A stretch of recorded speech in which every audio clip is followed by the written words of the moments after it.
Hello বন্ধুরা, welcome to DS blog. বর্তমানে এই প্রচণ্ড গরমের দাবদাহ পরিস্থিতি থেকে কিছুটা নিষ্কৃতি পেতে দুদিনের ছুটি নিয়ে চলে এসেছিলাম নর্থ বেঙ্গলের এই ছোট্ট পাহাড়ি অফবিট ডেস্টিনেশন লাভাতে। Welcome to DS blog. বন্ধুরা, ঘড়িতে সময় বলছে 4:30। আমরা এই জাস্ট পৌঁছালাম, হোমস্টে নিয়ে নিয়েছি। হোমস্টের বারান্দা থেকে এই ভিউ। এটা হলো আমাদের হোমস্টে। বাবাই লাগেজ খুলতে ব্যস্ত আর কি। সবথেকে ভালো ভিউ হলো এই ভিউটা। সামনেই রয়েছে দেখো লাভা মনেস্ট্রি। এখানে একটা মেঘ আর কুয়াশার একটা খেলা সবসময় চলে। আর আজকে এমনিতেই আমরা খুব টায়ার্ড, কারণ নাইট জার্নি করে এসেছি। আজকে বিশেষ কিছু তোমাদের সঙ্গে শেয়ার করব না। কালকে যাবো আমরা লাভা মনেস্ট্রি। তো আজকে এখানেই ইতি, কালকে আবার দেখা হচ্ছে। গুড মর্নিং বন্ধুরা, গুড মর্নিং ফ্রম লাভা। এই দেখো ভিউ, কত সুন্দর ভিউ দেখো। ওই যে সামনে লাভা মনেস্ট্রি, আর এই সামনের ভিউটা দেখো, পাহাড়, খেলার মাঠ। দারুণ দারুণ, দুর্দান্ত। এই ভিউটা দেখার জন্যই তো আমরা ছুটে আসি বারবার এই নর্থ বেঙ্গলে। বন্ধুরা, এই ভিউটা দেখে আর কিছু ইচ্ছা করে না কোথাও যাওয়ার জন্য। এখানে বসে বসে অনেকটা সময় কাটিয়ে ফেললাম আমরা। সামনে খেলার মাঠে খেলাধুলা হচ্ছে। চলো ব্রেকফাস্টটা করে নিই আমরা। ব্রেকফাস্টটা করে মনেস্ট্রিটা একটু ঘুরে দেখব, কারণ হাতে আমাদের সময় নেই। আজকেই আমরা আবার বেরিয়ে পড়ব কলকাতার উদ্দেশ্যে। ব্রেকফাস্ট সেরে বেরিয়ে পড়েছি মনেস্ট্রি ঘুরে দেখতে। এটা হলো লাভা বাজার। সামনেই রয়েছে মনেস্ট্রি গেট। এই বাঁদিকেই মনেস্ট্রি গেট। মনেস্ট্রিটা অনেক বড়, একটু সময় লাগবে, কিন্তু আমাদের হাতে সময় নেই, কারণ আজকেই আমরা রওনা দেব কলকাতার উদ্দেশ্যে। বাহ, বেশ সুন্দর কলকা করা, চারদিকে ডিজাইন করা। ডান দিকে লেখা রয়েছে টাইমিং, বিভিন্ন বিধি নিষেধ। জায়গাটা খুব শান্ত এবং পরিষ্কার পরিচ্ছন্ন।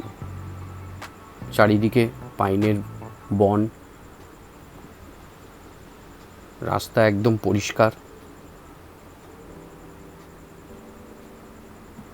এখান থেকে লাভা শহরটাকে বেশ দারুণ লাগে দেখতে।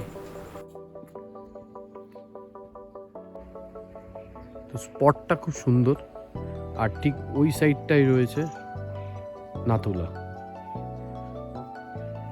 সকালবেলা পরিষ্কার দেখা গেছিলো, এখন মেঘের জন্য লাভাতে তো ওই মেঘ আর কুয়াশার একটা খেলা থাকেই। খুব সুন্দর, খুব সুন্দর জায়গা। এইসব জায়গায় আসলে মনে হয় মনটাকে স্থির করে কিছুক্ষণ বসি, এই প্রাকৃতিক সৌন্দর্যটাকে উপভোগ করি। কিন্তু কি করা যাবে, হাতে সময় কম। আমাদেরকে আবার বেরিয়ে পড়তে হবে কলকাতার উদ্দেশ্যে। সামনে দেখো কত সুন্দর ভিউ, পাহাড়ের পরতে পরতে একটা করে যেন আলাদা সৌন্দর্য উঁকি দিচ্ছে।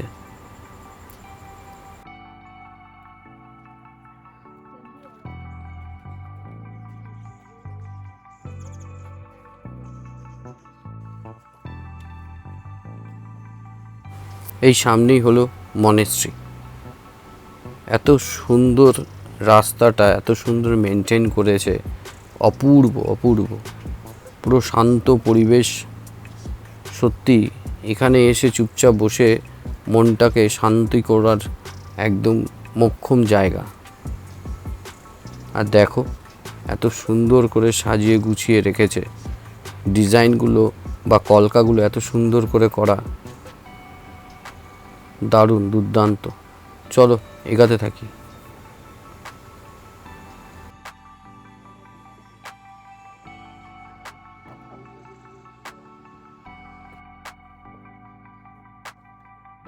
এই হলো লাভা মনেস্ট্রি।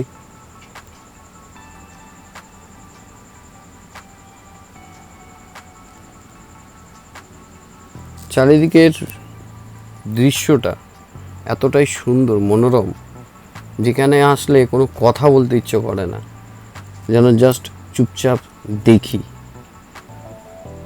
এই হলো সামনের মনেস্ট্রি।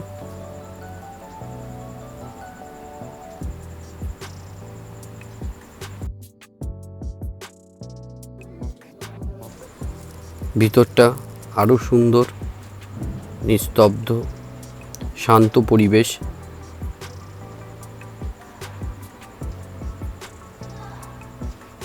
প্রত্যেকটা জায়গায়, প্রত্যেকটা স্থানে অ্যাজ এ ট্যুরিস্ট হিসেবে আমাদের কর্তব্য থাকে সেই জায়গাটার যেন যথাযথ মান বা সম্মান আমরা দিই। আমাদের উপরেই দায়িত্ব থাকে সেই জায়গাটাকে পরিষ্কার পরিচ্ছন্ন রাখা। আর এই জায়গাটা এতটাই পরিষ্কার পরিচ্ছন্ন এবং ঐতিহ্যবাহী জায়গা, যেখানে আমাদের একটা সচেতনতা বোধ দরকার। জায়গাটাকে অ্যাজ ইট ইজ আমরা যেরকম পাচ্ছি অ্যাজ ইট ইজ সেইভাবেই রেখে দিয়ে আসতে পারি, যাতে পরবর্তী কেউ যখন কোনো ট্যুরিস্ট আসবে তারা সেই সুন্দর জায়গাটাকে উপভোগ করতে পারে। এখানে রয়েছে আমাদের পড়ার বিভিন্ন পুস্তক বা বই। এই ঢোল বা এই বাদ্যযন্ত্রটা ব্যবহার করা হয় যখন এখানে পুজো আচ্চা হয় আমাদের কথায়।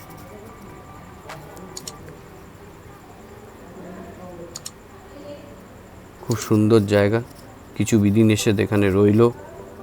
অ্যাজ এ ট্যুরিস্ট হিসাবে আমি সবার কাছে এটাই আর্জি রাখবো, তোমরা যেন এটা মেনটেন করে চলো। এই সৌন্দর্যটাকে বহন করে নিয়ে যাওয়া আমাদের পরম দায়িত্বের মধ্যে পড়ে, কারণ এটাকে ইনারা যেভাবে সুন্দরভাবে মেনটেন করে রেখেছে তার ফলস্বরূপ আমরা এখানে আসছি এবং মুগ্ধ হচ্ছি এইসব জায়গাগুলোতে ভিজিট করে বা দেখে। সত্যি খুব সুন্দর।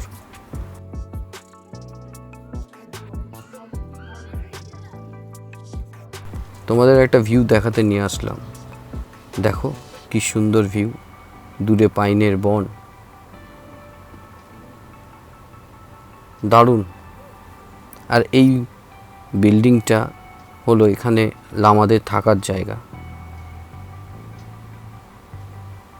অনেকক্ষণ হলো, এবার আস্তে আস্তে নামার পালা, কারণ ওদিকে দেরিও হয়ে যাচ্ছে, আমাদের আবার বেরোতে হবে। বেশ ভালোই কাটলো সময়টা, চলো আস্তে আস্তে নামি। খুব সুন্দর জায়গা, বেশ ভালো লাগলো, মনটা বেশ শান্তি লাগলো। পরিবেশ দারুণ। এসে এখানে কিছুক্ষণ বসে থাকলে বেশ বেশ ভালোই লাগে।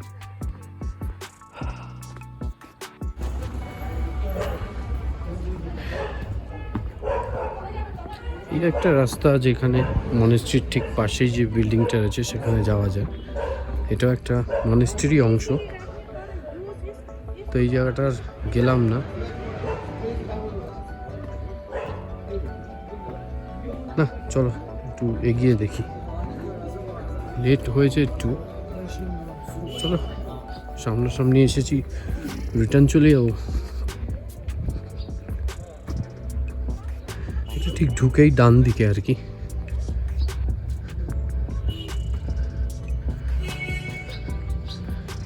প্যাগোডাগুলো পড়া রয়েছে, সুন্দর লাগে।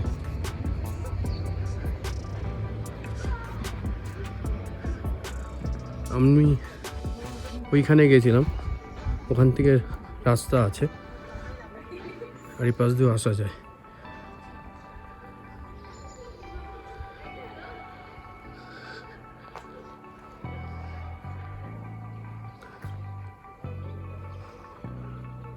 খুব সুন্দর, চলো আস্তে আস্তে এগাই।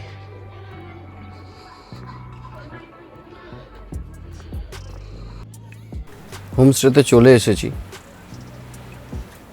শেষবারের মতন একটু ভিউটা দেখে নিই, উপভোগ করে নিই, কারণ বেরিয়ে যাবার পালা, এখনই বেরিয়ে যাব, গাড়ি চলে এসেছে।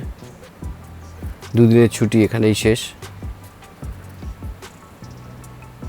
আবার কোনো একটা সময় আসা হবে হাতে সময় নিয়ে। চলো এগানো যাক।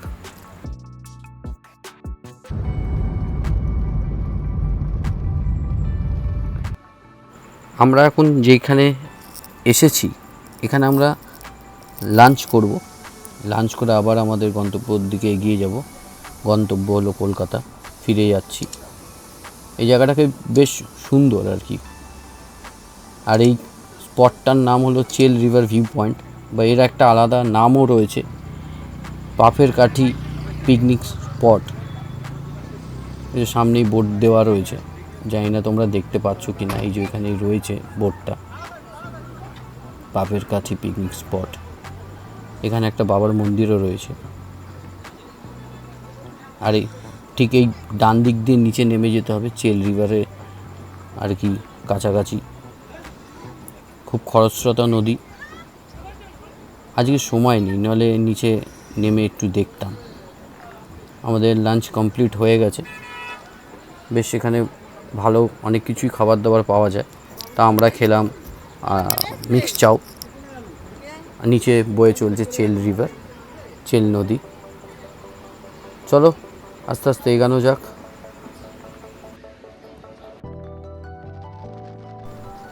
চারিদিকে দেখো চায়ের বাগান, এত সুন্দর লাগছে, দারুণ। ডুয়ার্স সবসময় একটা আলাদা রূপ বা আলাদাভাবে মানুষের মনে জায়গা করে রেখেছে চিরকাল। এখানে যারা প্রকৃতি প্রেমী, যারা সবুজকে ভালোবাসে, তারা অলওয়েজ প্রেফার করে ডুয়ার্স। আমরা এখন যে রাস্তা দিয়ে যাচ্ছি গাজলডোবা রোড, চারিদিকে চায়ের বাগান। এখানে বড় বড় চায়ের বাগান রয়েছে, তোমরা দেখতেই পাচ্ছ। আর সামনে দেখো এই লরি ভর্তি চায়ের পাতা নিয়ে যাচ্ছে, এক আলাদাই ফিলিংস আর কি। আমাদের ডেস্টিনেশন এখন আমরা লাটাগুড়ির দিকে এগাচ্ছি। আমরা লাটাগুড়ি জঙ্গল দিকে যাব। ওইখানে মহাকাল টেম্পল আছে, সেটা ভিজিট করার খুব ইচ্ছা আছে। দেখা যাক সময় কতটা পাই, সেটা একটা বড় ফ্যাক্টর। কারণ আবার আমাদেরকে শিলিগুড়ি হয়ে বেরোতে হবে। চলো আস্তে আস্তে এগোই, সঙ্গে থাকো তোমরা।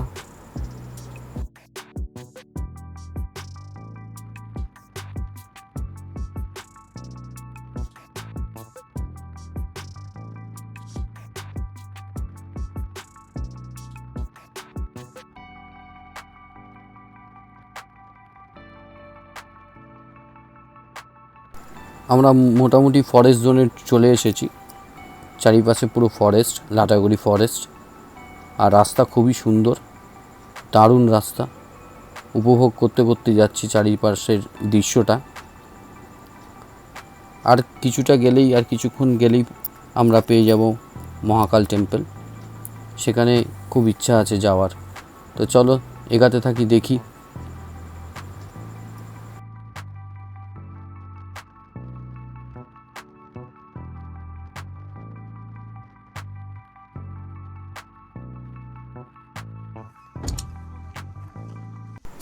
বন্ধুরা আমরা পৌঁছে গেছি সেই মহাকাল টেম্পল। এই হলো মহাকাল টেম্পলের জায়গা, সামনেই রয়েছে, লোকজন যাচ্ছে। চলো হাত ধুয়ে আমরাও এগাই। এই হলো টেম্পল। এখানে কোনো মন্দির নেই, এখানে রয়েছে বেদি, বাবার বেদি রয়েছে, বাবা ভোলানাথের বেদি। এখানে কথিত আছে হাতিরা এসে পুজো দেয়, সেই জিনিসই দেখতে আমরা যাচ্ছি। যদিও এখন হাতির পালের সাড়া পাওয়া যাবে না, তারা এই লোক সমাজে এই সকালবেলা তারা আসবে না। এই হলো বাবার স্থান। কথিত আছে এখানে আসলে নাকি সময় থেমে থাকে।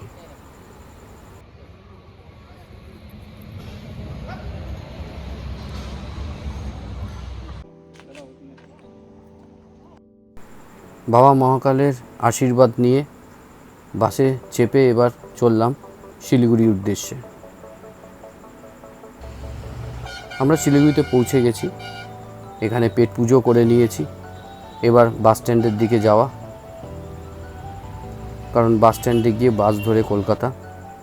বাস স্ট্যান্ডে চলে এসেছি, ওয়েট করছি এখানে কিছুটা সময়। এখানে আমাদেরকে কাটাতে হবে, কারণ সময় হয়ে ওঠেনি এখনও। পরপর বাস আসছে, কিন্তু আমাদের বাসের দেখা নাই। আমাদের জার্নি শেষ, এবার ব্যাক টু প্রিভেলিয়ন।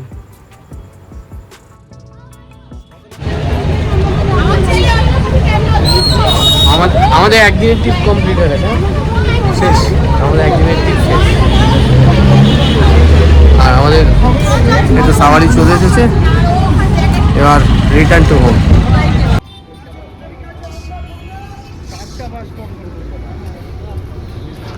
গরম লাগছে না? হ্যাঁ, খুব গরম লাগছে। চলো না, এটা চলো না, তুই এটা চলো না। আমি চালিয়েছি তো রে। হ্যাঁ, তুই এটা চলো। এই তো চালিয়ে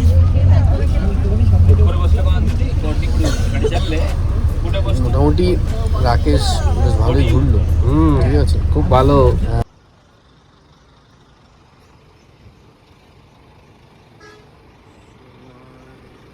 ঘড়িতে সময় বলছে এখন 3:15, আর এখানেই আমাদের একটা ব্রেক। ডিনারটা এখানে আমরা করব, এই শঙ্কর মিষ্টান্ন ভাণ্ডার। জায়গাটা খুব সুন্দর, আমার সবসময় ভালো লাগে জায়গাটা, অনেক বড় এবং পরিষ্কার পরিচ্ছন্ন।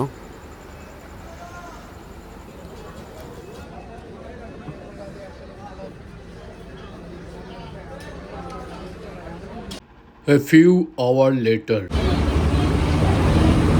সকাল 6:10 আমরা ধর্মতলায় নামলাম। মোটামুটি সবাই নেমে গেছি, আস্তে আস্তে যে যার বাড়িতে।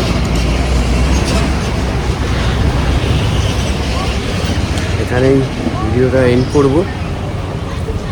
যদি ভিডিওটা ভালো লাগে তাহলে আমার চ্যানেলটা সাবস্ক্রাইব করো, লাইক করো, কমেন্ট করো। চলো বাই, সবাই ভালো থেকো।